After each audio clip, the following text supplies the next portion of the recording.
ఇదంతా నీకు తెలిసింది. వాళ్ళ హ్మ్. సిస్టరే చెప్పింది. నువ్వు చెప్పినవన్నీ అని చెప్పేసి తెలిసింది. వాళ్ళ సిస్టర్‌తో మాట్లాడావా లేదా? ఇప్పుడు ఏం జరిగింది? ఏంటి అని ఇతనితో మాట్లాడావు. హ్మ్. వాళ్ళ సిస్టరే చెప్పింది అని ఇతను చెప్పాడు క్లియర్‌గా. ఆ! వాళ్ళ సిస్టర్‌తో తర్వాత మాట్లాడావా? నేను మాట్లాడాను మేడం. ఇట్లా మీ తమ్ముడు ఇట్లా చేస్తున్నాడు. ఎందుకట్లా? హ్మ్. నేను మీతో ఒక సొంత సిస్టర్‌లాగా అనుకోని నేను మీతో నా మ్యాటర్ మొత్తం చెప్పాను.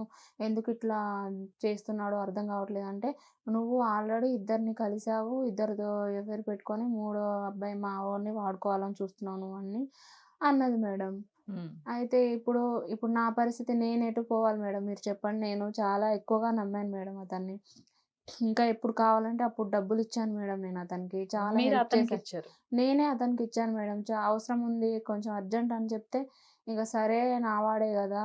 నా సొంత మనిషే గదా! నా కుటుంబంలో ఒక మనిషి గదా! అనుకోని నేను ఇంకా చాలా డెప్త్‌గా ఎళ్ళిపోయాను మేడం. హ్మ్. ఇంకా చెప్పాలంటే ఇంక డెప్త్‌గా చెప్పాలంటే ఫిజికల్‌గా గూడా కలిసాం మేడం మేము.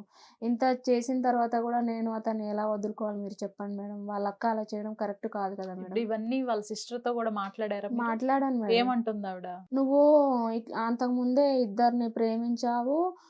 అది ఇది అని ఏదేదో చెప్తుంది మేడం. ఇంగ నాకు తనే అట్లా మొత్తం చేసిందని నాకనిపిస్తుంది.